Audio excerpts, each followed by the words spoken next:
All right, it's Joe Bruin here with All Axxess Entertainment.com, and we are here with the one, the only, the real deal himself, Mr. Evander Holyfield. Thank you for joining us today. What inspired you at such a young age to get involved in the world of boxing?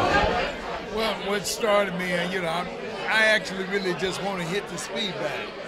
And so, in the point I want to hit the speed bat, the older man named Mr. Morgan told me I had to be on the boxing team.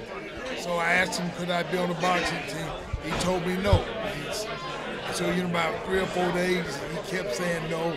Finally, on Friday, he let me in. And that's when I started hitting the bag. Then he told me I could be like Muhammad Ali.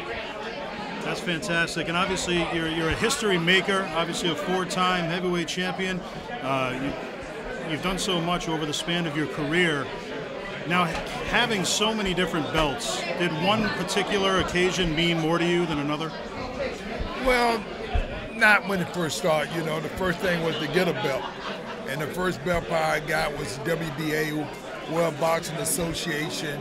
The second belt, International Boxing Federation. And then the third belt was WBC, which is the green belt, which kind of the most popular belt. Everybody, somehow something about the WBC stood out a little bit more.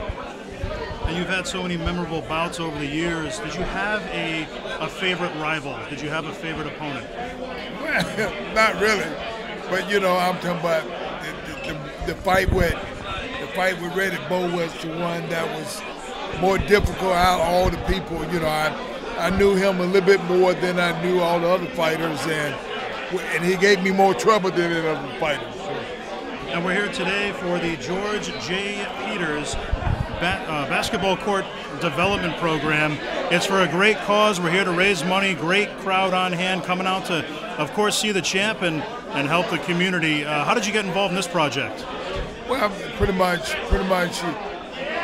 I tried to give back because it was given to me. I wouldn't be who I am if the boys and girls club wouldn't have gave me the opportunity that they've given me.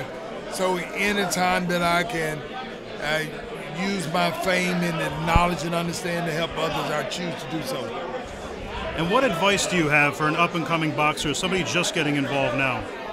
Well, I should start at an early age. I started at 8 years old. I think at 8 years old is a good time to learn how, because the younger you learn, the quicker your progress. And and when you're real young, that ain't nothing you don't believe you can't do, because you're in that learning mode, and it's just like getting a good education. Start at a young age, you progress a little quicker. And you even had a nice time in the WWE for a brief moment. Saturday night's main event. You participated there with Matt Hardy. It was a special boxing attraction. How did you get involved with the WWE, and what was that experience like? Well, it was great. The thing is, it's entertainment, and it's something that thrilled the people at the time, and to get in there with Matt Hardy, it was another experience, and you got the wrestling fans is a little bit more different than the boxing fans. Right. And so they really excited about the situation. I was happy to be part of it. And you've been involved in so many charity events over the years. When your in-ring career ended, what have you been up to since then? Well, I'm a promoter now. I put on fights. So, I have Real Deal Promotion, and I'm trying to give back what was given to me. I was given an opportunity, and with that opportunity, I became 4-time heavyweight champion of the world. So the point of giving back is me going back, talking to the fighters, and letting them know that records are meant to be broken, and setback pays the way for a comeback, and listen, follow direction, and if you don't quit, you'll be a champ as well. And what are your thoughts on Floyd Money Mayweather and what he's done in recent years? Well, what I really think about Floyd have done something that no small fighter ever done, and matter of fact, no heavyweight ever done. Made more money than everybody. I'm saying, so what can you say about a person who take and take boxing to a whole nother level. And do you have any memories of Buster Douglas? Memory? Yeah, he's an interesting guy, an interesting character.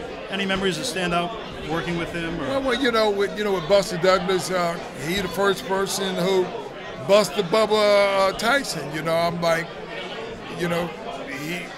people just knew he was gonna lose, and but Buster Douglas was a good fighter, and he was a good big guy, and he had one of the strongest jab, and just so happened his mama passed, and they didn't think Buster Douglas had a chance, and he fought one of his best fights that he ever fought, and he became the heavyweight champion of the world and shocked the world. And stardom came so quickly for you. How did you handle stardom? Getting on, the cover of video games. You did television, of course, TV shows. You just did everything that went along with it. How did stardom affect you? Well, yeah, it didn't really come on as quick as you probably think. You got, like with me, I became the heavyweight champion of the world at 28. But there was a lot of fighters that people thought were better than me, and I think it came on me slowly, and so that's the reason I was able to handle it as well as I handled it. Because the fact of the matter, people didn't really thought much of me till I beat Reddy Bow. When I beat Reddy Bow, then everybody started realizing that a little bit more than what they think. And your training regimen, what was that like? Obviously a change from fight to fight, but any pre-match rituals for you? Well, the training regimen was the most important thing. Is that my conditioning coach at the time was Tim Holmark. This is a guy that I worked with from 1986 to I stopped boxing. This is the man who took me to this great level. I was in better shape than the majority of all the fighters, and I was always healthy because this man, with his invention of the different equipment that he invented, helped me to, surpass just about all the fighter for his conditioning. Well, on behalf of All Axxess Entertainment.com, I'd like to thank the real deal, Evander Holyfield, for taking the time today. We're here at the Thirsty Beaver, raising funds for a great cause here, Cranston, Rhode Island. And of course, thank you to the Thirsty Beaver for having us here today.